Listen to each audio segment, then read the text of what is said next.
Got it. Okay. Should I leave that in? Sure. We're going through a smoothie era in our house. Oh. So that was remnants of the frozen berries. Yeah. Big smoothie era. It's quite nice. Well, Bubs started it. Bubs loves smoothies. And then the problem was when we would order iced coffees to the house, she would think they were smoothies and she wouldn't understand why she couldn't have it. So we started making her smoothies, and then we were like, we want a smoothie. And now all of us just drink smoothies all the time. Can I share the recipe? Sure. Of course. Banana, frozen berries, protein scoop, Greek yogurt. and a splash of milk, and Peanut butter. peanut butter powder. And ice. No ice. Oh, I put ice in mine. No ice. The frozen berries do it for you. Oh, that's why mine was runny today, probably. All right, ready? Okay. Welcome back to another episode of Two Parents and a Podcast. Happy Monday morning. Happy Monday morning. We are here in the studio recording, and I was excited to record today. As was I. It feels like it's been a long time since our last recording. This gap from Thursdays to Mondays feels like a long time. I feel like there's so many things I want to talk about. What do you want to talk about? Well, What's on the top of your mind? There's one thing Okay, in particular, yeah. that will be a surprise to you, but not like an exciting surprise. Oh, Yeah, I should have prefaced that. okay. Well, Okay. I'm not as excited as I once was, but still tell me. I love a surprise. Okay, so Let me guess. yes, please try to guess. Give me a hint. Okay, plans this week. Oh, we're going to the rodeo. No, that is not the surprise. Okay, because I think we're going to try and do that anyways. Yes, for sure. Okay, where am I this week? Here? Well, I told you so. LA. No, well, I said something about this week. Where am I this week? I don't know. Where are you? Am I gone any nights this week? I don't know. This is a trick question. You do know. Yeah, you're gone one night. Okay, you're coordinating with a friend who's coming in. Yeah, to stay with me. Okay. Well, what do you know about this? She's for sure coming? No. Oh my goodness, this is not going according to plan. Am I gone any night this week? Yes. What night? We don't typically tell the listeners. Okay. We can bleep it. Okay. Where am I going? LA. No. Chicago? No. Bentonville. No. Where's Target headquartered? Minnesota? No. Well, are they headquartered in Minnesota though? Yeah. Buc-ee's? You never asked what I was doing. I thought you were going on a work trip, and I figured you were going to some All I carefully said was I'm out of town this night. Where are you going? And you never asked what I was doing. Is this a surprise for me or you? It's a surprise for me. Where are you going? I signed up for a race in Houston. I'm driving to Houston to do a race on Thursday. Harrison? Yeah. Well, I would go. I don't, you and Bubs don't want to drive 3 hours. Oh, but I'm really proud of you. Do you know why I'm so proud of you? Why? This makes me want to cry. That's where you're going? Yeah. Oh, okay. That's why that kind of Reddit thing landed. That thing I sent that maybe we can read later. What was it? About the guy eating the pizza. Oh, Yeah. Doing it by himself. Yeah. He's like, She's like, sometimes you got to do stuff by yourself. Sometimes you got to order, a pizza and what was it? This had to be a me thing. Garlic rolls and sit outside and then hide the evidence. But if you guys want to come, I'd love you to come. I didn't want to put any pressure on you guys to come, which is why I didn't tell you about it until now, because you've said all you want to do is nest. You don't want to leave the house. So I thought it would have been unfair to put any form of pressure on you to come. And I felt like I needed some workout accountability. So that's good. The bad is my training for this race is horrendous and I'm not going to do very good. So I almost didn't want to talk about it because there's a bunch of training that I was supposed to do that I didn't do. So it's a HYROX race and there's 8 exercises and I still have never done 3 of the exercises. So I'm set up to fail, but I'm still going to do it. What are the 3 you haven't done? So the 3 that I haven't done is there's a sled push, a sled pull, and wall balls. And to clarify, when I haven't done them, Wall balls is the heavy balls you throw against the wall. Yeah, I haven't done the weights of them. Mm-hmm. And apparently, like, the ground is really, really hard. It's like the ground creates a lot of friction, so it feels like a lot more than the weight. And so you're supposed to go in and practice your technique. And then the wall balls, well, I've done wall balls before. You have to throw the ball to a certain height, and I have no idea what that height is, so I haven't practiced them. And you need to do 100 of them with What? a 15-pound weight. What? And that's the last exercise after you run 5 miles. Okay, well, you've been running. Yes, but my goal is just to get through it and finish. But I'm not like I'm feeling 3 out of 10 on it. And do some people not finish? I assume so. It's really hard. It sounds really The hard. exercises are tough. But I want to try it. I want to get it done. All right, here's 2 things I'm going to You're say. the second person that knows. Who's the first? Alex Cost. No, he does not know. I told You told who? I told neighbor T. We told neighbor T. So here's what I'll say. I'm actually like very proud of you for this, because when Bubs was born, you signed up for a HYROX race in Dallas and you didn't end up doing it. And I saw how hard it was on you, because I don't think you typically sign up for things and not do them. 100%. So I think you just got a little bit of milk on you, which I think you're going to just want to get off. There we go. And so I'm really proud of you now, because your goal this year before this baby boy arrived was to get your health in order. And this is very symbolic of that. Mm-hmm. So good job. Thank you. Here's where you and I are different. Let's hear.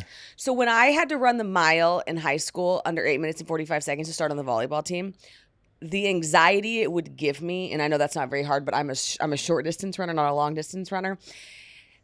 I would be worked up with anxiety for 3 weeks leading up to it. There was one time where I like tried to break my own ankle so I didn't have to run it. The fact that you know this is going to be this hard and you're just like going to go down there and just like do it, I would be wrecked.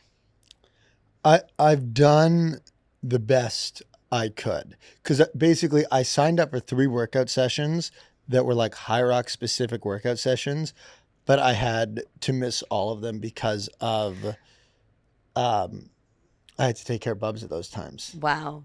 And so You should be really proud of yourself for that, though, H. Good job. You like really put the family on your back, and you're going to go do this race. yeah, but now we just gotta hope I finish. But H, you're going to be in so much physical pain that doesn't scare you. Good for you. No, because the reason why I like this race a lot is it's something that I can hopefully do either once a year or twice a year, and it's the same race format every time, and it just allows you to track how good of shape you're actually in, because the exercises they're a great combination of both strength and cardio. Yeah. And so like I just want to rip the Band-Aid off on the first one and see like, I think I'm in solid shape, there's a difference between being in solid shape and being in race shape. Oh, completely. And so this will tell me how far away I am from being in like actual race shape. And then I think I'll sign up for another one towards the end of the year or at the beginning of next year, but more likely towards the end of this year. And hopefully I'll see if I can improve. I'm laughing at you driving the Wagoneer XL to Houston. I'm going to take the Von Lane. What? Yeah. Oh, you're taking a bus. Yeah. Well, that'll be nice because then you can work. People love the Von Lanes. Yeah, I'm taking the Von Lane for 2 reasons. The first is we didn't want to take the car away from you. And the second is driving back after that. Like there's so much leg work on, like there's this squatting exercise, there's the wall balls that You'll be beat. I didn't want to be driving back and have my legs cramping the whole time. That's why neighbor T, I told neighbor T. Why? In case he wanted to come. And he doesn't. He can't. He wanted to, he can't. Because he would want to come. Yeah, for sure. He would be able to just do that too with you. Was it the right read for me to not put the expectation on you to come? Yes, because now I really want to come, although I can't come. I have no energy. I think it would be a bad idea I would love you to come. I think it's a losing proposition. I really want to come and support you because I'm proud of like what it symbolizes for you. And I just think like the fact that you missed the 3 exercises because you were taking care of Bubs, and you were taking care of Bubs because I was upstairs sleeping, I would imagine. No. But I was. And I just think that's really sweet of you. So thank you. And I'm really proud of you for doing this. Well, we'll see how it goes. Well, it doesn't matter how it goes. It just matters that you did it. I didn't work out this weekend. And I was supposed to do like the last part of the training regimen. And I was like, oh, do I now not go or talk about it on the pod? No, you go. Because it'll be embarrassing. But No, you go. if I don't finish or do a bad time, that's life. But if you don't finish, I don't think that matters. I think the hardest part's going to be starting. You know what we never talked about? Let's hear. It's maybe a little old by now, but them changing the LA marathon that you've marked as finished at 18 miles. That's ridiculous. Because it was hot. It's absurd. What? I will not take any form of finisher medal unless I finish the full race. Let's put that on record. There's probably been worse conditions. Yeah. It was like, I think only like 85 or something. I don't know what it ended up being. What? And the hardest part of a marathon is like miles probably 20 to 22, 20 to 24. And you can Like the still last just get two the you can kind of medal. power through, but I remember the first marathon I did, like I locked up at mile 20. So they Like just your legs just feel like they're truly like boat anchors. hold on. So the LA Marathon said if you ran 18 miles, you finished. Yep. So this was before the marathon actually happened. They said your option is to go the full 26.2, or at 18 as a safety measure, you can just stop and still get your finisher medal. That's absurd. Were marathon runners in general so mad? I did ask Eileen for her opinion, and she was like, "What?" I mean, that to me is absurd. And what she said is no one runs the LA marathon thinking it's not going to be hot. So like, what are we doing here? That would be like an F1 the movie where it's raining and they were like deciding on if they should race or not. If they were just like, you know what, Well, that happens in F1. drive a half lap, you still get your finisher medal. Well, they do call races short in F1. That's actually a real conditions. safety measure. That's a bad parallel. Yeah. Oh. But I do remember, and then the guy says, "Is Brad Pitt racing?" And then they go, "Oh, what do you think?" Because of course he is. It's a great movie. It's a really good movie. It's number one right now on Apple. When can we go see Project Hail Mary?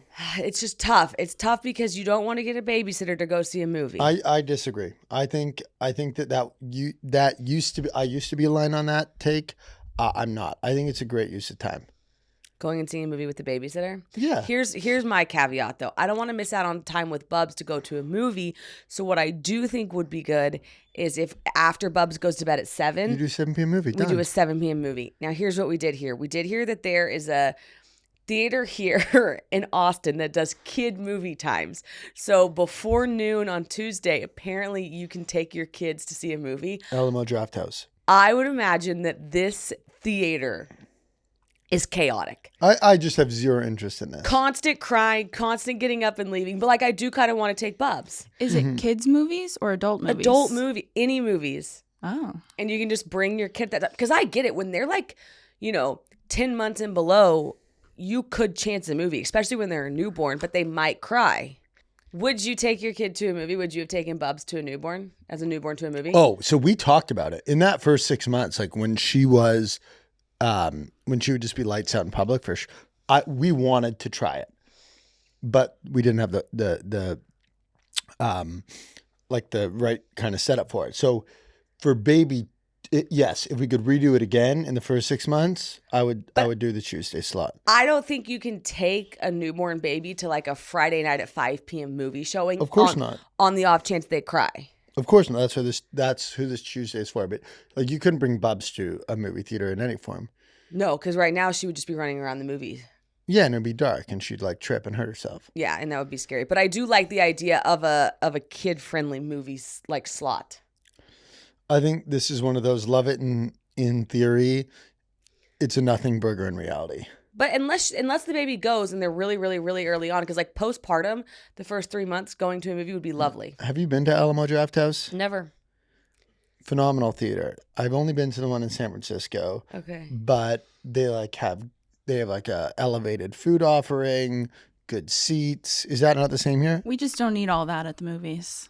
Like, we need ices and popcorn. Jules, that's a great take. Okay, because this is the new thing with movie Yeah, theaters. Jules like I went to the movie- AMC road I was at ices AMC on Friday. and popcorn down to like the bottom. No. The data is very unsupportive of Jules on this. Really? Go look at the market cap of the Alamo theater Drafthouse? companies. I was at AMC on Friday and it was dead empty. Exactly, Yeah. because you need a unique offering now. But I had fun. AMC to me is the classic experience, and I'm with Jules. You just need popcorn and an icy. Otherwise, we're putting too much emphasis on food. Like, you're there to watch a movie, and they have these now. They have bowling alley movie theater. You can get wine at the movies. But you need a win over home. The problem is now they're competing with the home, and so to compete with the home, you need to have a lot more other than the screen. Especially because so many movies are just incredibly underwhelming these days. You're right, and they are all released. Like, why? What movie theaters have to be so mad that people are releasing things on Apple TV a week after it comes out in the theaters? That's killing the theaters. Yeah, but I think it's just a great case study of like the theaters not adapting. Well, no, but I do think in some cases that, like, what else could the theater do? They're offering alcohol. They're offering real food. It's just more expensive to go. Yeah, I think it's a question that is a lot like the answer doesn't spring to mind because it hasn't been solved. But I think you could have said the same thing about the record labels and music 15, 20 years ago, and Spotify figured it out. And I think there was a golden opportunity that inherently wasn't solved. I guess and sunk them. The only thing about a movie theater is like you do have to hold, like, it is nice because you hold yourself accountable to, like, I don't check my phone in a movie. I think if you check your phone in a movie, it's diabolical. But at home, if I'm watching a movie, you know, on my own couch, I will check my phone. And sometimes that experience sucks because then you miss half the movie. You're not taking it so seriously. So when I'm in the theater, I do take the art of watching a movie a lot more serious. Yeah, and like I'm always like 5 minutes away from being like, all right, if this isn't good enough, I'm just going to turn it off. And in the movie, the threshold to leave a movie is so much higher than the threshold to change the channel. Starting something new isn't just hard, it's terrifying. So much work goes into that one thing, and you're not even entirely sure it will work out, which is the most unsettling feeling. Just like starting a podcast or starting a business. And you have to ask yourself, what if no one listens? What if I make a fool of myself? What if no one buys my products? Well, now I can sit here and tell you that it's all worth it, and it's right to believe in yourself, especially when it comes to launching a podcast or a business. And it also helps when you have a partner like Shopify on your side to help. Shopify is the commerce platform behind millions of businesses around the world and 10% of all e-commerce in the US, from household names like Thrive Cosmetics, Aloe Yoga, Gymshark, you name it, and all the way to the brands that are just getting started. So you can get started with your own design studio with hundreds of ready-to-use templates. Shopify helps you build a beautiful online store that matches your brand style. And Shopify is your commerce expert with world-class expertise in everything from managing inventory to international shipping to processing returns and beyond. It's time to turn those what ifs into with Shopify today. Sign up for your $1 per month trial today at shopify.com/2parents. Go to shopify.com/2parents. That's shopify.com/2parents. Have you ever left a movie in the theaters because it was so bad? Yes, I can't recall exactly what one, but I've done it more than once, less than 5 times. So the only time I've ever left a movie, I think, was I watched The Blind Side in the movie theater. I thought it was so good, so then I went back and saw it a second time. I thought it was so good, so I went a third time. I just thought it was the best movie I'd ever seen. I couldn't believe a movie was so good.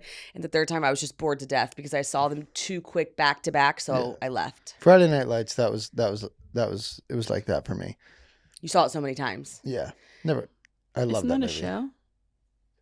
There's a movie. What? Oh. Jules. Book I've never watched to the show. movie to show. Oh, book. Pipeline. Um, Okay, so that's we can wrap the bow on. did the I tell movies. you I used to what I would do in Hong Kong? No, tell us. This would be interesting, I would imagine. On Sunday nights, You did tell us you would go to a movie and get a sub. I would go to movies by myself. Would you get a sub sandwich? Interesting. There was a Subway at the main terminal that I would go to quite often. How often I would bring that to the theater, Ew! I'm blanking on. I'm blanking on if that was a thing. If I said it was a thing, it would make me think it was a thing. No. I don't. I would have caught if you were bringing it to the theater. I think you went and got a sub sandwich and then went to the movie. No. I would have only brought it to the theater. I would have snuck it in. Do you think that there's a correlation between like food that you could bring in the theater versus food you could bring on an airplane, which like a sub would be on the no-fly zone? A Subway sandwich. Those smell like, when I go into a Subway for 1 second and I leave, I smell like Subway. Do you know why I would eat Subway so much in Hong Kong? Because it reminded you of America? The nostalgia of growing up. Like I would eat the spicy Italian in high school probably every week. And it was really just a taste of home. Because like they don't have, Chipotle. They now have a Shake Shack, but they didn't have a Shake Shack when I was there. And so like even a lot of the quick service restaurant concepts out there, like they weren't the same as home. Obviously they have McDonald's. And so Subway was, but McDonald's. Would you take a Subway sandwich on an airplane? Alex Cost is a massive sandwich on airplane guy. But a Subway sandwich. We used to do Luca Deli in San Francisco. That was our primary You would just rip it on the plane? airplane sandwich. And now Giada's is go-to. Shout out Giada. I don't think you can be taking subs on a plane. Oh, for sure. It's a great transition on fast food to our favorite burger fast food restaurant in America. Burger King. Burger King called us back. Tom called us back. Called you back. And you came upstairs just beaming. And I was like, who are you on the phone with? And it was Tom. And what did he say? So so it was Thursday. And I was working in the man cave with March Madness on in the background. Let's put that pin down. He's got a pin in his hand and he's really pointing at us. I had a Miami area code come in, and I never pick up unknown calls. But I just had an exchange with someone in Miami, and I didn't say their number, and I kind of thought it was them calling me back. Okay. And so I pick it up, and he's like, "Hey, it's Tom from Burger King," and my jaw just it hit the floor, and I definitely kind of froze up. My heart rate definitely spiked a little bit. And why? Because I just was like, what? Caught you off guard. And what was so unique about the phone call is most phone calls have a purpose, right? Right. There's no purpose to this phone call. He was calling just to check in and feel out how we were thinking about Burger King. Well, the problem with this is his whole plot is call if you have edits. So, for example, what are the fries you want back? BK chicken fries, but apparently I'm wrong and they're kind of around. Okay, so let's say our one complaint was please bring back the BK chicken fries. Then we could talk to him about that because all of his phone calls are talking about how the bun became soggy, XYZ. And so for you, it was just oh, hey, we were actually just calling to say, hey, you're doing a good job. We were calling to recognize you running with the cultural moment. And does he understand he's running with the cultural moment? Yeah, he was so tuned in. And so after we had that brief 30-second exchange, I'm very much thinking, all right, this phone call is just gonna end. And the phone call probably went on for 15 minutes, maybe 20 minutes, to the point I came upstairs and you caught part of the conversation of us talking about kids, talking about family stuff. So he was a lovely guy, obviously super busy. So greatly appreciate him taking the time out of his day. I put it on TikTok, and it's basically he's like, how many kids do you have? And then he said what did he say? It doesn't count until you're outnumbered. Yes. And we were like, well, we want more than 2. And he said, I have 5. And so he was just a family man. He was cool. He was great. He was great. It was a really fun conversation, and we'll take Bubs over there and he gave you a gift card. Appreciate the gift card, and yeah. So he did send a gift card. And yeah, he was just awesome. So we'll go give Burger King a shot because I haven't had Burger King probably since high school. What's the last fast food you've had? True fast food. I'm not talking Chipotle. I'm not talking fast casual. True fast food. P. Terry's, Shake Shack. Yeah, Shake Shack. We had Shake Shack, and we did have P. Terry's. Yeah. So I'm not afraid while pregnant to rip a burger and fries. Although it's not good for the pre-gestational diabetes, which I've been trying really hard to obey, guys. And I will say You're doing this: great. if you eat, like, I would say I try to do 80% on this whole like eat protein before you eat the carbs, and I do feel great when I do it. So there's a little tidbit there. All right, let's get into some of the things here on the iPad. Well, I thought that the man cave would be a good transition to the housing update. Okay. Well, hold on. First of all, let me do some things on here. If you're listening, hit us with the subscribe, please. Thank you. I'm looking at Harrison there. And also like this video. And if you're on Spotify, you click follow, and that's how you do it. So number one, thank you. Please and thank you for that. And then number two, what we were going to talk about. Okay, so our pool got approved. Is that what we're talking about? Yep. So today we're going to pick out the tile for the pool. Now, the further question is, I see a lot in my DMs. Before pool, I wanted to talk about the man cave a little bit. All right, let's talk about it. What about the man cave? You got some things going on in there. I'm committing to a theme in the man cave. Okay, tell us about it. Which is Western. Well, you do have horns on the wall. So I've done a couple added orders that you are unaware of. Tell me live. That all come this week. He has a cowhide ottoman and cowhide side tables and cowhide chests that are stacked on top of each other stacked to be side tables, and a longhorn nailed on the back wall. And you think I didn't know the theme of your man cave? But the problem with the man cave is I felt like it was lacking just a few little pieces to bring it all together. So I think I've tracked down a good chunk of those little pieces, and we'll do a big reveal. So he got coasters. He got University of Texas coasters, and he got University of Oklahoma coasters. Mm-hmm. And which, thank you for that. An ode to me, my alma mater. Well, we also have a UT helmet and OU helmet. Sure do. Now we have the original Texas flag hanging in there. Yeah. Well, the right side of the sports memorabilia is all tied to you, and then the left side is all tied to me. And I love that. Thank you for that. Of course. We should call it a TV cave. No man cave. You're right. We should just call it the cave. Or the Whoa and Man cave. I don't spend as much time down there as you do. It's okay for it to be your deal. We got a great flag. Got a great flag. So it's all looking good down there, and are you happy with it? Very, very happy with it. Okay. And is there anything else you'd like to say on the matter? No, but it has me excited for the next layer of the pool. Okay, so now we found out on Friday that our pool got approved, which in some cities might sound like, of course it did, but in Austin it's a little harder to do. And most of the time, especially in the area that we live, maybe your pool doesn't get approved. Anyways, ours did, so we were thrilled. And so today we're going to go pick out the tile for the pool and like the cement. I think they're going to ask us the cement color.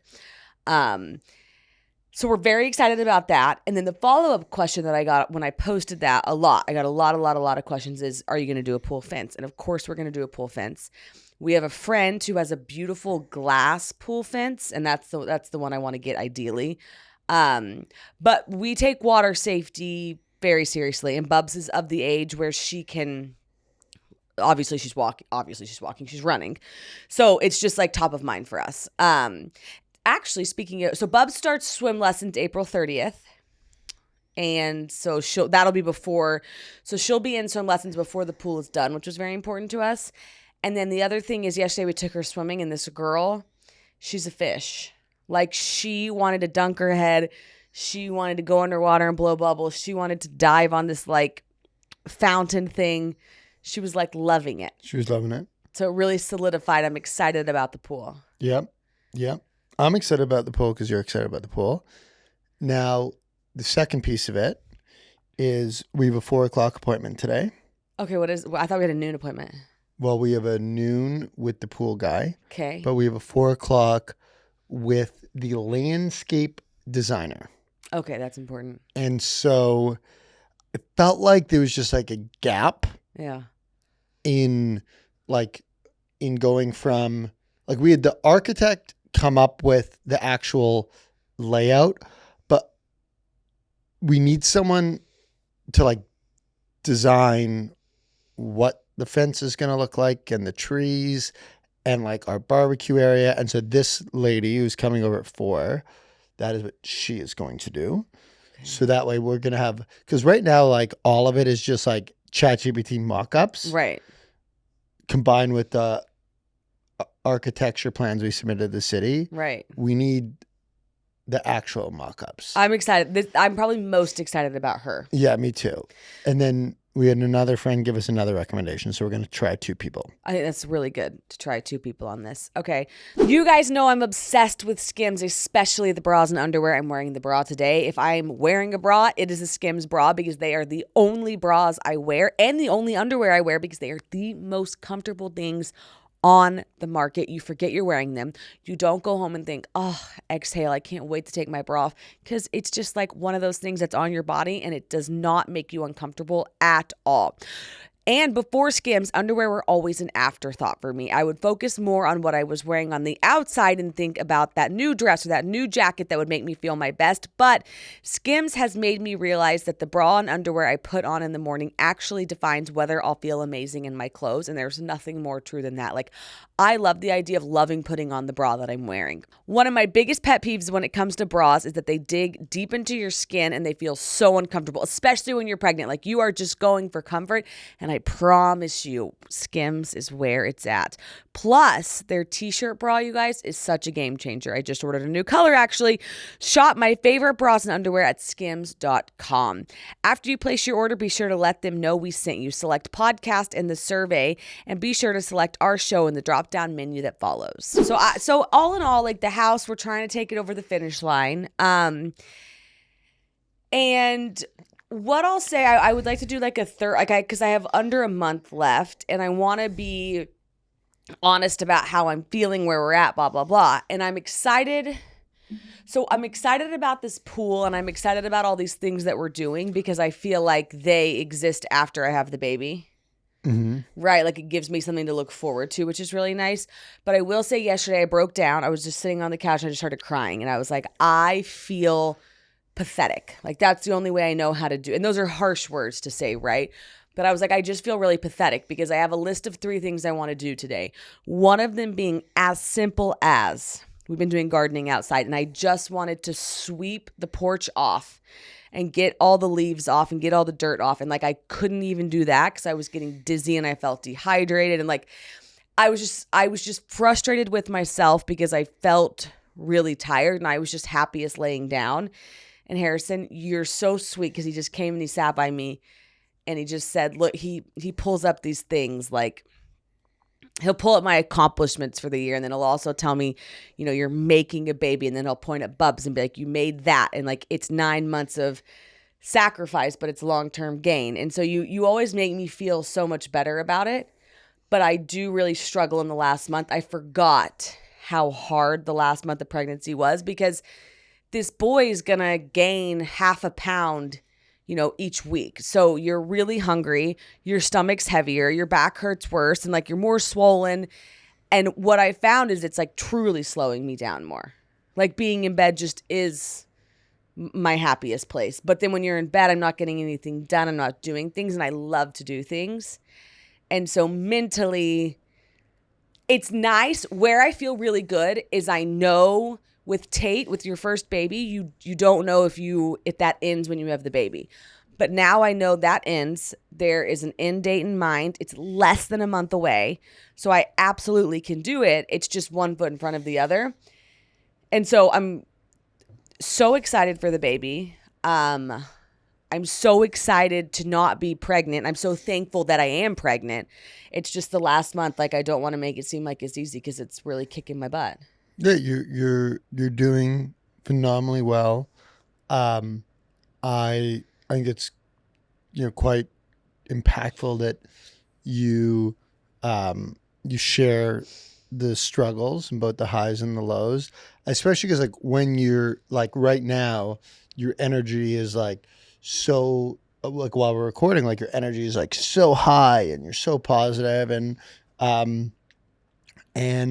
yeah, yesterday was understandably so a tough day, and But you're kicking ass. But I know how to get out of it too. Like what I find to get me through right now is plans.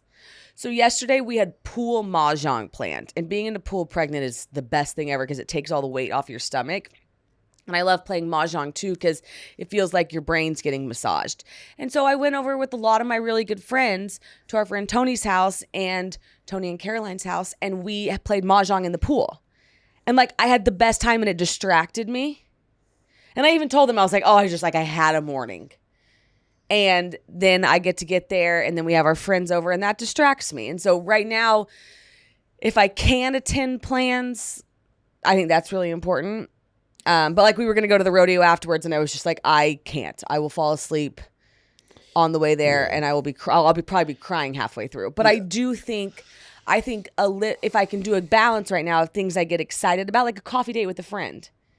And then like I'm going to have to get in bed. That's what I was going to say. I feel like it's for you about making the right plans, because there's the other side of it where sometimes I feel like there'll be plans that you'll have made, and you'll be then develop like, I don't know if anxiety is the right word, but like when you feel like you've made the wrong plans and it's not what you want to do, and it's going to take energy away from you, then it creates this negative effect versus like yesterday where it felt like the plans you made, like you were looking forward to them, and then they had a positive effect on you. Does that make sense, what I just said? Yes. It's also important for me right now. Do you know what I realized when you were saying that?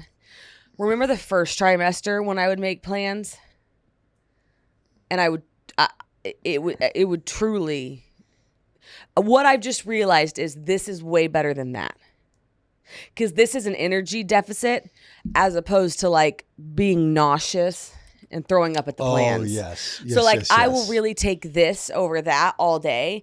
But what I'm experiencing right now is like I'll take a nap, and the nap doesn't, I've talked about this before, but I see all the dialogue online about like newborn exhaustion versus pregnancy exhaustion. And what this pregnancy exhaustion is like in the third trimester, especially the last month, you can drink a coffee, go right to bed.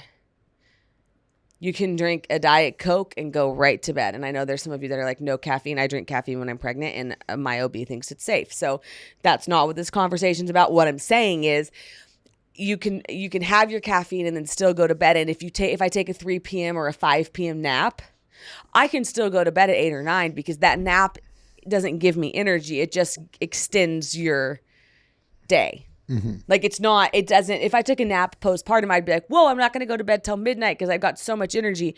Whereas these naps they make it to where you can get to the end of the day. Totally. So I don't know. I think a lot of people that listen to this are moms. And I think I run into a lot of you out and about that are pregnant. And I think sometimes it seems like I have a lot of energy on this podcast, but I do want to say like, I don't have a lot of energy. Harrison, the number one question I get in the stories, I feel like, is how are you balancing a toddler with being pregnant, or people thinking about getting pregnant, but they have, their first baby. And I'll just say 99.9% of it is falling on Harrison right now. That is. No. But that is how. About you. But I'm carrying the baby, but you're helping so much with Tate. You're doing phenomenal. But I think we need to be honest about how I'm doing it. And a lot of how I'm doing it, and I'm really lucky, is Harrison is taking the bulk of Tate. It's the least I can do. How are we able to take Tate swimming yesterday? Harrison comes. And I had 5 of my best friends there helping too. Like, and so at one point I laid on the lounge chair and put the towel over my head. Like, I think I don't want to paint the picture that I'm running around with Tate, and have all this energy, because I definitely don't. And so thank you. Thank you. Okay. Well, we're going to move on past that because I can tell Harrison feels awkward because he doesn't want to make it about him. Let's not make the pregnancy about the father. Well, it's not. I'm not making it about you. I'm just saying you are having to take a bulk of Tate. Well, you're doing all the heavy lifting. So. Thank you. Okay. The last thing about Bubs. Bubs got a mini gardening kit and a lawnmower. And she won't go anywhere without her lawnmower. So, like, even if she goes down to the basement, she goes and gets her lawnmower and takes her lawnmower to the basement with her. She took it to the coffee shop yesterday. But here's what How long did it take you to get to the coffee I've shop? reached a conclusion on the lawnmower. Okay, what? She does not know it's a lawnmower. She thinks it's a stroller. That's why she likes it so much. But she likes Because- anything she can push. She like sees us pushing her all the time, and so she wants to push something like it's a kid. So I think the lawnmower is getting way too much credit as opposed to a handle with 4 wheels being pushed. She has no idea that it's a lawnmower. Like, she doesn't know it's supposed to cut grass. No, but the gardening stuff, she takes the shovel and shovels the dirt because Yes. she sees me unsuccessfully shoveling the dirt. Yeah. So, like the gardening kit, she actually understands the use. Versus the lawnmower, I think she misunderstands the use of it. I don't think she's ever really... She's never taken it to the grass. She only puts it on the sidewalk. Yeah, I don't think she's ever seen a lawnmower. Exactly. So yeah, I don't think she thinks it's to cut grass, but I think she does think it's something that she gets to push that's purple and pink, which is very exciting for her. Should we get her a baby stroller? Well, we got a lawnmower, so. What's the latest trend in hiring? Skills-based hiring, which emphasizes capabilities over education and direct experience. According to experts, this leads to faster hiring and better job performance. Well, if you're an employer who's adopted skills-based hiring, the best way to ensure that your applicants have all the right skills is ZipRecruiter. ZipRecruiter recommends smart screening questions to help you hone in on that perfect match for your role. And right now, you can try it for free at ZipRecruiter.com/Alex. ZipRecruiter's powerful matching technology finds qualified candidates fast. Want to see who's recently active? ZipRecruiter's filters can show you. No wonder ZipRecruiter is the #1 hiring site based on G2. Let ZipRecruiter help you find amazing candidates with the skills you seek. 4 out of 5 employers who post on ZipRecruiter get a quality candidate within the first day. And now you can try it for free at ZipRecruiter.com/Alex. That's ZipRecruiter.com/Alex. Meet your match on ZipRecruiter. Are you guys gonna start? I've seen it a lot in the comments, like where you like change a baby's diaper with her and you feed the baby with her, like a little baby doll. You take the baby doll on walks. So I think this is a good transition to, I think we're going to do it real time. I was going to talk to you about this. So we've learned a lot in the comments lately. We'll go there. We'll go to that section. All right. The first thing before we address, well, no, we can address. No, we'll address this first. Okay. So I stand corrected because last week I had said we're not going to get our daughter the play kitchen because she cooks in the real kitchen with you. And so she doesn't understand the difference between a real banana and a fake banana. And like she actually puts all the ingredients in the cup. So I don't want to confuse her with the fake, all the fake kitchen things that you can do, right? Well, then I saw a lot, and this is why I love the comments. And then I did some research myself, right? So basically what we learned in the comments was both are good. Real cooking is good, but fake cooking is also good, mainly for imagination development, okay? So imagination, pretend cooking, and real cooking are both useful for toddler development because they develop different parts of the brain. So real cooking does fine motor skills, right? So you're stirring, you're actually pouring, you're following directions, right? And then you have sensory learning. So you get the textures, the smells, the heat awareness, like she knows caliente. And then confidence and responsibility because she does get to make it and then she does get to eat what she made. But pretend cooking, really good for imagination and creativity. Language development. So her telling us like, I'm making soup. I'm making muffins. Social skills because she can serve others. She can role play. And then independence and storytelling inside their heads, which I do see both of. So I think it's beneficial. I got to push back on that. All of those things you get from real cooking. She does not get imagination from real cooking. Yes, because you have the imagination, you use your imagination in coming up with what you're cooking. But she doesn't know what you're making. You're telling her we're making egg bites today. Whereas in her kitchen, she can be like, I'm going to put the banana in the soup, which makes no sense. But in her mind, it might. She does that when we cook. Like, we don't follow the recipes. Like, it's 6 eggs, Bob does 8. Like if she sees anything on there, she's grabbing it and pouring it in.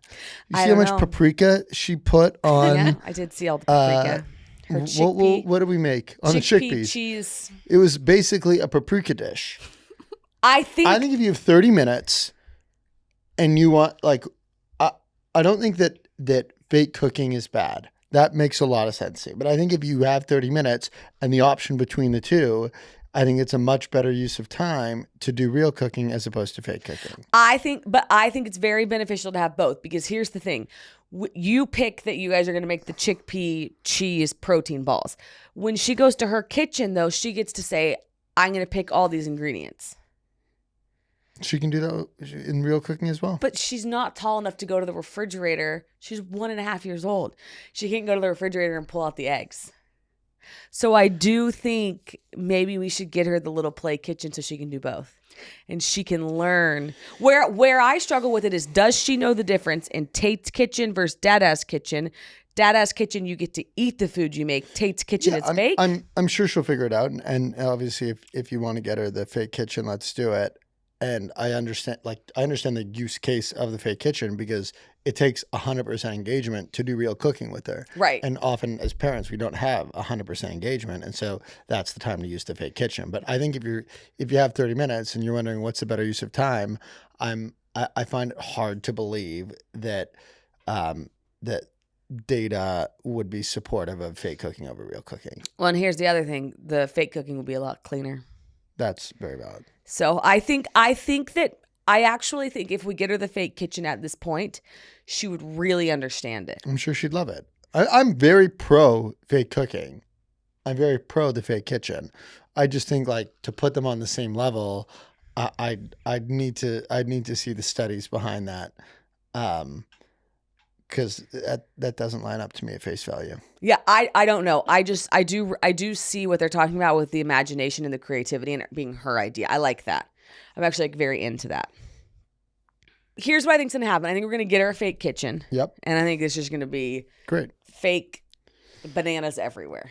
And we'll just see what that looks like. But I thought, wow, lucky us, we get to skip the fake kitchen stage. And then the comments were very quickly like, no, both are good. And I mean, they were overwhelmingly like, both are good. And I was like, okay. And that's to be clear, I think both are good. I just think one is better than the other. But that's why I love the internet too, is I never would have thought. And I don't even know how all these people know all these things. So anyways, with that being said, the question becomes, is it good to get her a baby doll, and start changing the baby doll's diaper and get a stroller so when I'm pushing this baby, Tate is pushing that baby? Is it beneficial to get your toddler a little baby to take care of before you have a sibling come along? And I thought the answer to that was no, we were going to do baptism by fire, just bring him home. But after reading what the comments were saying, they're saying, give her a little baby now and let her start taking care of it. I don't know. It's I don't know what I don't know. I just wish somebody would tell me this is the best way to do it. What I have landed on that I do like is a friend told me, when you're in the hospital, because I was debating, should she meet her brother at the hospital or at home? And the favorite thing I have heard is when you have 30 minutes, like the last 30 minutes before you wind up to go home from the hospital, have her brought up there so she can meet Bubba and then everyone leaves together. And I love that idea. But should she have a baby doll that she's pushing while we're pushing him? I don't know. Because that's going to make her grow up so fast. My mom would murder me if I didn't say this. She's been asking me to tell you for weeks. Okay, what does Nori Minich want us to know? Nori! That the number one thing that I think no one told her that she was shocked by is that when Tate does come to the hospital, you're going to think that she grew 5 inches and is 3 years old now. That it makes your first child look so much older and bigger the second you have your second. So, Jules, I have heard this in some of my DMs. Mm-hmm. I am not ready for Bubs in under a month to just catapult to some teenager. This is just so hard on the mom and the dad. I feel like we were sitting on the couch last night, the three of us, doing tickles, and she kept saying more, and we were doing tickles.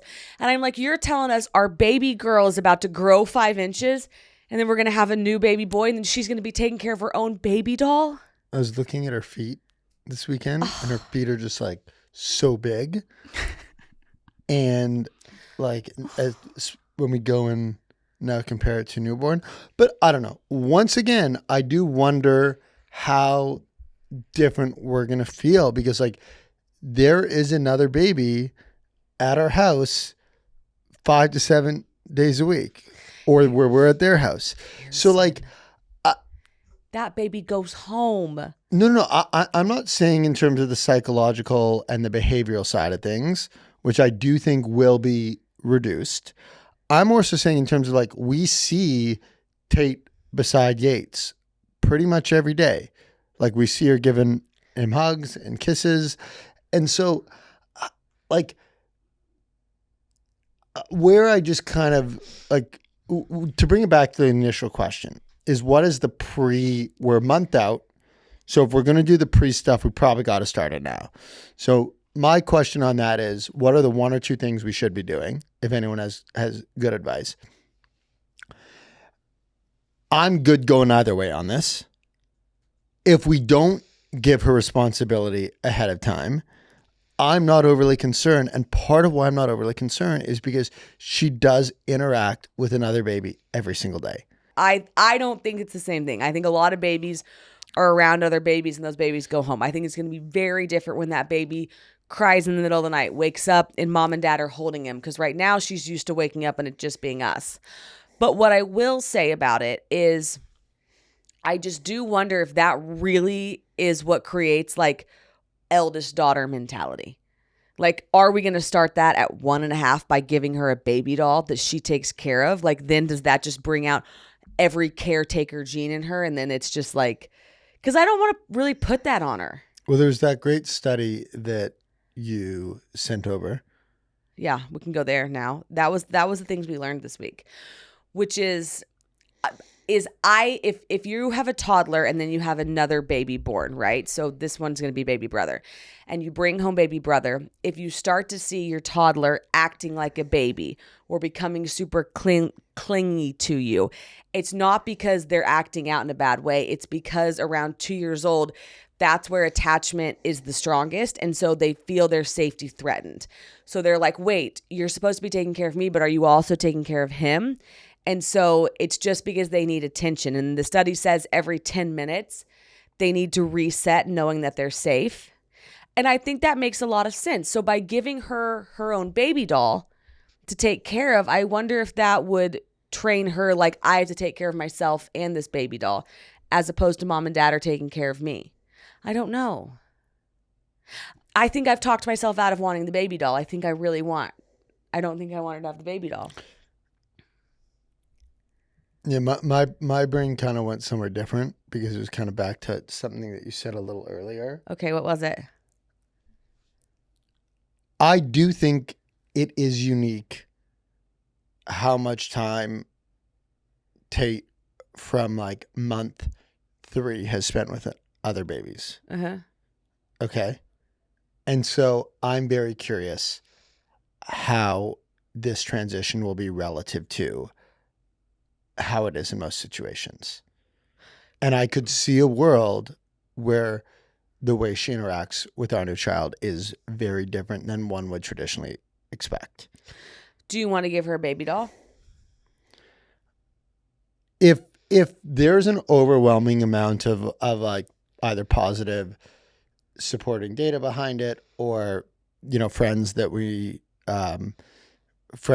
suggest it, I'm all good for it. But if once again, like, I'm good either way. Yeah. Like, I'm not going to take the lead on getting her the baby doll. But if the information is presented that's what we should be doing, and I'll definitely research it after, because I actually now do want to know, then I would take the lead on it. Well, one thing I do like about us is that we don't know what we don't know, right? So I do like that we're kind of saying, let us know. Because on the play kitchen, I was like, of course we don't get her one because she cooks in the real kitchen. But now understanding the difference between the two is really helpful. So I am with you on this. I've had a lot of messages saying, nobody said get a baby doll. I see it in the comments some, but the messages I've had from my friends have mainly been like, Just bring them home and trust me, it will be wonderful. Anyone who's a parent knows feeding decisions aren't a one-time thing. You make them again and again, stage after stage. And that's why Little Spoon is the best, you guys. And I'm not turning my back on Little Spoon anytime soon, you guys, because it's a trusted place to shop meals and snacks for babies, toddlers, and big kids, all made with real ingredients without having to rethink every choice or lower your standards at each developmental milestone. And here's the best part, you guys. It shows up at your door and it takes the one big decision off your plate without compromising what's important to you. And knowing you're helping set up your kid with healthy habits for life, that's the kind of peace of mind that matters. You guys know we take our feeding journey very seriously in our house, and that's why we love partnering with Little Spoon. The baby stage, Little Spoon supports the babies with their very first feed with baby cereal and baby blends when solids first begin. And then, you guys, there's the toddler stage. And there's no need to start from scratch on the toddler stage because they are biteables that are cut to size and they're pinchable meals that make the transition to the table food easy, supporting self-feeding skills, palate expansion, plus real nutrition at the same time. And then there's the big kid stage. And as appetites and opinions grow, so does Little Spoon, you guys. The plates are heat and eat meals because when your kid is hungry, they are hungry. So being able to have the food already ready and just pop it in the microwave, heat it up, that's the best thing you can do. They've got snacks and they've got peace of mind at every stage with over 100 ingredients banned across the board. And you don't have to overthink labels or second guess what you're serving, you guys. Feeding the kids doesn't have to be complicated. Little Spoon makes it easy with real nutritionally balanced meals and snacks designed for every stage. It shows up ready to go, takes the pressure off, and somehow still gets devoured, veggies and all. No artificial dyes, flavors, or sweeteners either. And you know what? That's a win we'll take every time. Get 30% off your first order online at littlespoon.com/2parents with code 2parents. That's littlespoon.com/2parents with code 2parents for 30% off your first order. And then the question to kind of what you said before is the first time she meets him, we're going to go home? Is she not going to meet him, leave? You don't want, so apparently what we don't And then she'll come back? No, apparently what we don't want is for her to come up there, see mommy and daddy with another baby, and then she has to leave. Oh my goodness. That's the worst thing we can do. That would be It would break her heart. She would not understand why does she have to leave. Yeah, oh my goodness. So what And when I mean insanity, just like the grasping her seeing that. Harrison, it would break our heart too. Think about that. So the two options are Bub stays home the entire time and we bring her brother home to meet her. Which to me that feels that doesn't feel like the move. Or she comes to the hospital before we leave and she meets him, but the key here is we all leave together. Yeah, no, I totally understand. And that to me is what makes far more sense than the first. I think the hospital, I'm going off of when you introduce dogs, but you got to do it in a neutral territory. Because if you bring the baby home and you're bringing it into Tate's home, maybe she get a little defensive. It's that. I mean, because we were talking about this last night. Tate thinks we're in her living room. You are. That is her couch. Those are her toys. And so for her to bring, for us to bring home a brother to her. It's funny that visual of her seeing us with the new baby and then leaving has planted a massive seed of doubt into what I was saying earlier. About what? How much it's going to affect her. Oh, are you getting sad? She's resilient. I trust that she will thrive. Where I think she'll get it, where I think it will click is when we walk upstairs and we just put him in his crib for 1 second and explain this is Bubba's room. Like, this is your brother's room. This is why the walls are painted blue. This is why you moved. This is what this room is for. And I think then she'll be like, oh my gosh. I think she'll get it then. I know it's a lot. It's a lot to think about. Bubbers. I think about it all the time, like this little girl who has constant mom and dad attention, right? Not she doesn't have our constant attention, but like we're 2-on-1 right now. It's going to be really confusing for her to be like, whoa, now I have a brother, But I think I just know too, though, like she loves all these other little babies. I just know she's going to love it. And I think she's going to be so excited about it. Yeah, it'll be great. What's that look? What did I just say? I'm looking at photos of Bubber.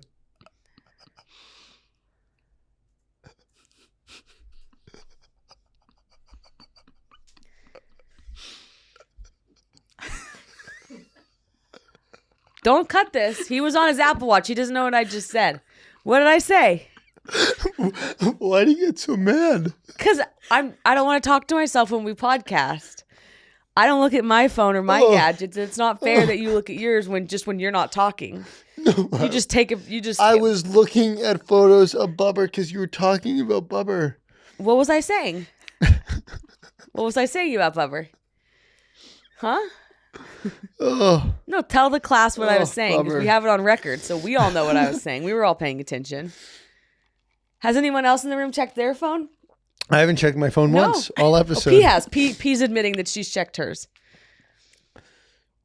You talked about how you're doing such a great job and how appreciative I am of you and how No. you're thriving and No, I was saying this little girl, she's got 2-on-1 right now. no, I listened. I can actually repeat what you Yeah, said. please do. How she has all of our attention and how it's going to be so crazy for her when there's someone else in the room now. What do you think about that? Yeah, I think I've said all I have to say on the matter, which is this transition is obviously going to be massive. I think she's as well positioned as she can be. And like, all things in life, when change is presented, you adapt and you lean in. And I'm very excited for this new chapter to begin, even if it's going to create, I'm sure, some challenges. It's Yeah. I'm so excited for it. It's so worth it. And It's very worth it. I know it will be. Yeah. Okay. And I always think about it. Everyone goes through it. Like, this is just a tale's Yeah. old We're time. not like the first people to have 2 kids. Like, No, oh that's- my gosh. It's just, that's- it is hard though. Like, it is hard Yeah. to think, oh, my little It angel. feels like we're almost like overcomplicating it. All right, well, let's not do that. Let's go to the bicker of the week. So everyone has one go-to pan in their household, right? Yes. But the question is, should your stove be panless, or are you allowed to leave your one token pan out constantly? So Caraway sent us this great pan. Okay. That pan is used for Everything. 95% of our cooking. Yes. I think that pan belongs on the stove, should always be on the stove. My sister and mom are very much of the mindset, when you are done cooking, there is no pan on the stove. Here's the thing about Caraway, though, and this is not a Caraway ad by any means. That's a pretty pan, I believe, designed. I don't know if this is part of their tagline, but these pans are so pretty. They're kind of designed to be left on top. Now, sometimes I think we take it too far, and I think once you leave one on top, sometimes we have 3 on top. That drives me crazy. Agreed. I can handle 1 on top. Yeah, I think one on top is the move. But I'll play the other side of the token here for the sake of the bicker of the week. Okay. I do think after every single time, it looks a lot nicer if you put the pan up and then the stove is clean. Because I do think you're setting the precedent. I'm okay leaving things out on the counter. Now we've got the blender out on our counter constantly because we're in a smoothie era. It's driving me crazy. So I do think we're doing a slippery slope. Once you do it once, if you leave one pan out, why not leave 2? Jules, are you pan on the stove or no pan on the stove? I have a glass stove, so I would never, I have a glass cooktop. Right. I would never. I think on a range, fine. On a glass cooktop, that would look weird. Agreed with that. Glass cooktop, I would say absolutely not. On ours, it's gas. It does look fine, but I think we should tuck it. But I think here's the question, right? Like, when you're done cooking, do you put the pan underneath? Well, I'm playing the other side. No, I'm on your side here, remember? Don't forget. Okay, because last night when I brought this up, you did say you'd rather the pan be underneath. I leave the pans out. But I was going to say, you said that, but you do leave the one pan out. I leave one pan out. I think everything else, like that big Le Creuset thing that I make the sourdough in, what's that called? Yeah. A Dutch oven. A Dutch oven. That thing, when you leave that, I'm like, put it under the sink. Because so the thing about this one pan. It matches our backsplash, though. It's really pretty. But the thing about the one pan is it's breakfast, it's lunch, and it's dinner. All the time. That pan, between your food, my food, and Bubs and Winnie's food, is probably used north of 6 times a day. Totally. So that for me is fine to be left out. But the Le Creuset Dutch oven, that is once a week max, goes under. Probably 2 to 3 Goes times a under. week, but Goes under. yeah, I'm with you.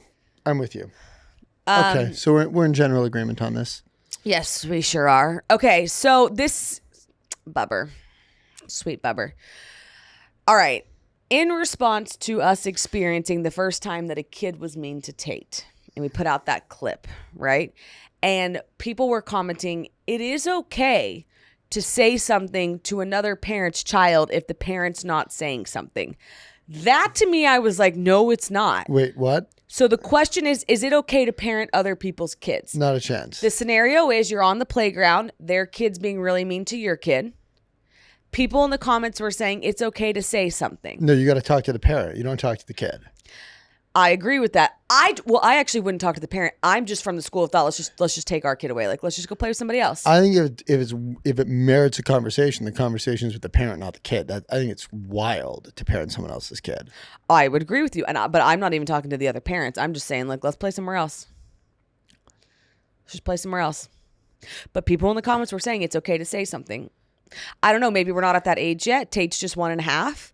But I'm just reporting to you what I read. Yeah, that was just like my general instinct on the situation. Yeah. The question is though, maybe when we were at Thinkery, there are these 2 boys, and there was this really cool activation, and it was wind, and you put these little wind tubes, and you'd put the ping pong ball on the wind tube, and it would shoot it up. And there were these 2 boys, and they must have been 7 or 8 years old. And they just were hogging that area. They would not move. And Tate was there first. And like Bubs and Winnie were like trying to get in there, and the guys were just like boxing them out. And they'd run and pick it up and then like move the girls out. And like I was looking.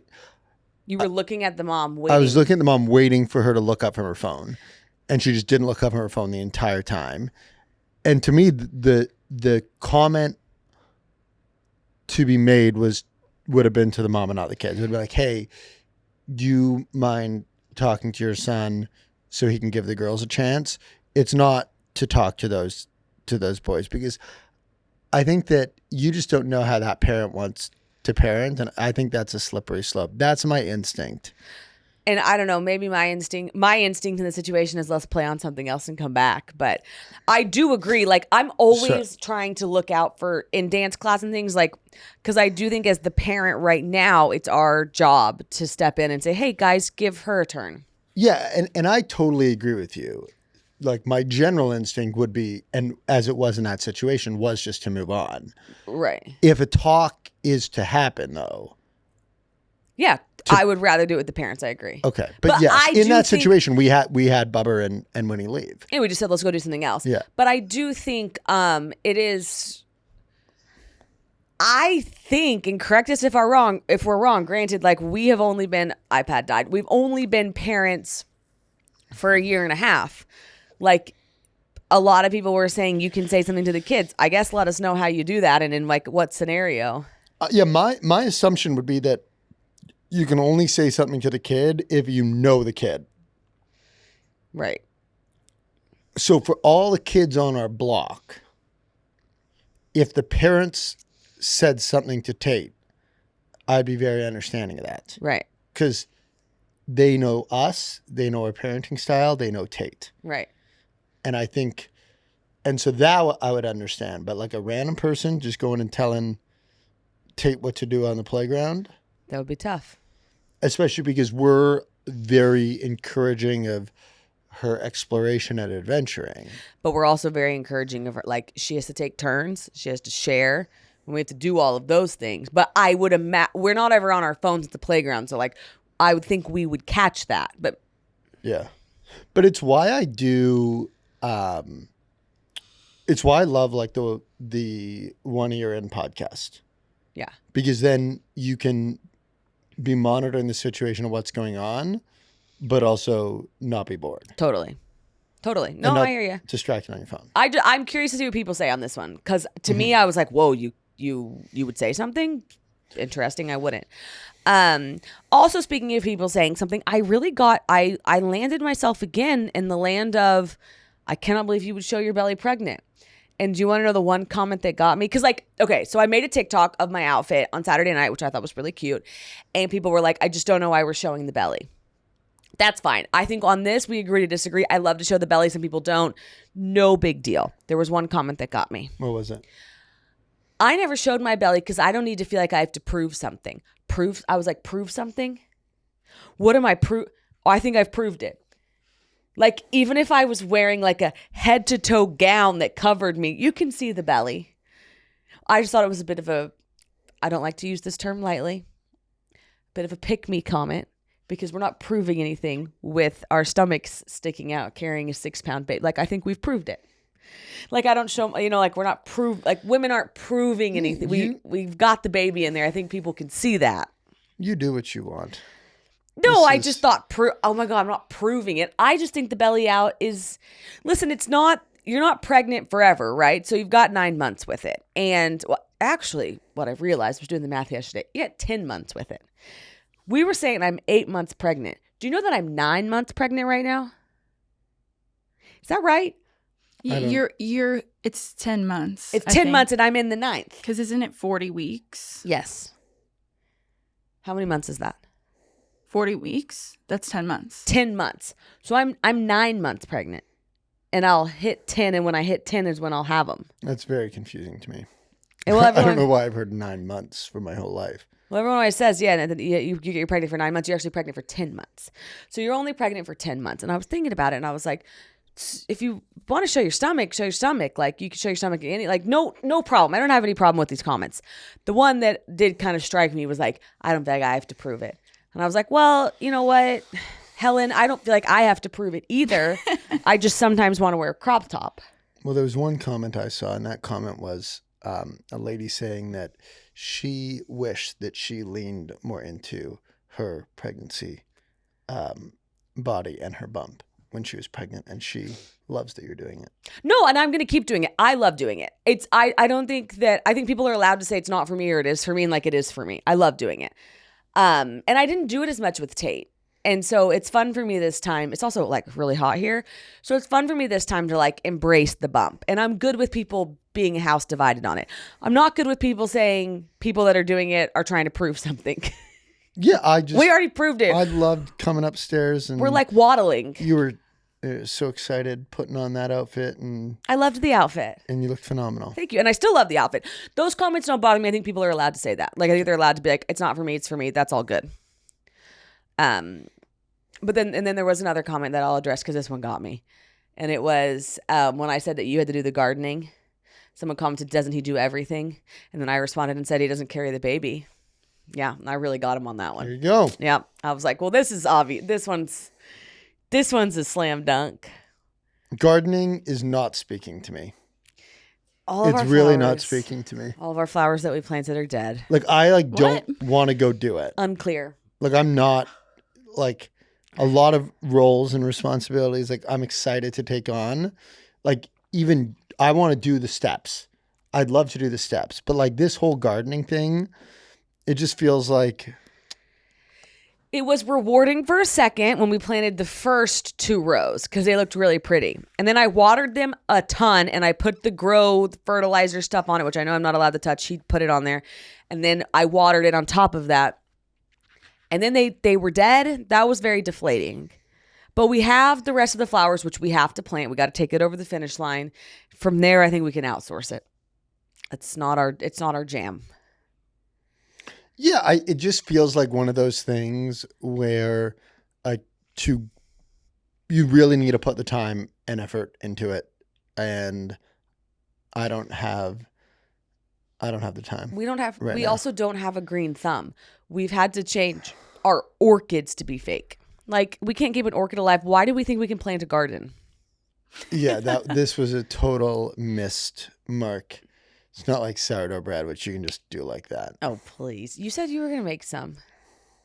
Yeah, my plate's pretty full right now. I need to get a starter from our neighbor. I officially, the starter I have sucks. Not sucks. I need to feed it more. But I used it all, so I got to get the starter from the neighbor. Okay. Yeah, I'd like Can to I go bring in. a starter back from like this much? Okay, then I can bring our starter back. I'll start that today. All right. Okay, well, you guys, we love you all. Thank you for listening, and happy Monday or start to your week whenever you're listening to this. Oh, we didn't talk about reality TV. Oh, please. Okay, you need to give us our update. We cannot not do that. Okay, I slacked this week. Okay, I just wasn't into it, but I may have a show for us to watch. what is it? If we have any feedback on it. Did you ever see Jury Duty season 1? Love. Really? You watched it, I thought. What is it? Jury duty? It was like with James Marsden and a couple other known people, but they like pretended it was a pretend case, and they were just like messing with this one guy that didn't know everything was fake. No. I swear you watched Jules, this. I feel like I don't think I they did. set up a fake jury, and they had one guy on the jury who was a real person, and everyone else on the jury was fake, and they just trolled him. So is it a comedy show? It's It was almost like mockumentary style in a way. yeah. So the new season is out, Okay, is it season 2? and it's season 2, but it's not a jury this time. It's a company retreat. So they have a guy who interviews for a company. Oh. It's like what I love about it, it's like The Office. So everyone in the entire company is a paid actor except for him. I watched the first 5 minutes of it last night. I think there could be some legs to it. Okay, let's try They it. like have the guy interviewing. I was wondering how they were doing that because I saw it was a company retreat, but I was like, how would someone not know? I didn't realize they were interviewing him.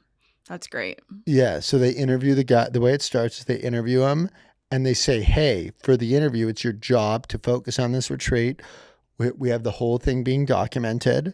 So you got to be okay being on camera. Okay, And so they set the stage really well. that's really funny. And I'll say the guy, initial read on the guy is like very good cast. Okay. Very good casting. Just seems like a really nice dude. A really nice dude. That's incredible. I get that they can't do jury duty twice because the person would know. I mean, would they? maybe. I mean, I wouldn't have. I wouldn't have. That show is so good. You have to watch the first season if you haven't seen it. I haven't. I have never even heard of it. Oh. I don't I don't know. know. Maybe if I see it, then it'll spark something in me. But I don't believe I watched it. So okay, all right. So but I don't want to say we're for sure gonna watch it. I'm gonna say we might watch it. I'm happy this is at the end because I don't want to tether ourselves because we're not really in the plate. Our bandwidth is pretty spread thin right now. So, are you able to record on Thursday? We'll discuss. No, we're gonna need to record Wednesday morning. Okay, all right. We'll discuss this. Okay. Well, Oh, I wish I told you Wednesday. No, but that wouldn't have been enough. No, because you knew I was going out of town. I wish I told you Wednesday. I messed that up. it's fine. It's fine. All right. So I don't want to say we're for sure going to watch it. I'm going to say we might watch it because our plates are pretty full. But if we do get to it, then we get to it. Or if you have another suggestion for a show that we should watch together, please let us know. Yeah, let us know. We love you guys. Thank And you. my only request okay. is not to give us a show that's like 10, like that's more than 5 seasons in. Yeah, like 'Cause don't give us Grey's Anatomy. That's overwhelming. I've already watched Grey's Anatomy through twice. Okay. Yeah, your celeb crush is what's her name? Meredith Grey. Yeah. All right. We love you guys. Thank you for listening. Thank you. Thanks for listening to another episode of Two Parents in a Podcast powered by Just Media House. If you enjoyed the show, don't forget to like, subscribe, comment, rate, and review. Stay connected on Instagram, TikTok, YouTube, and Facebook at Two Parents in a Pod. Welcome to our home. Sorry it's so messy. New episodes Mondays and Thursdays.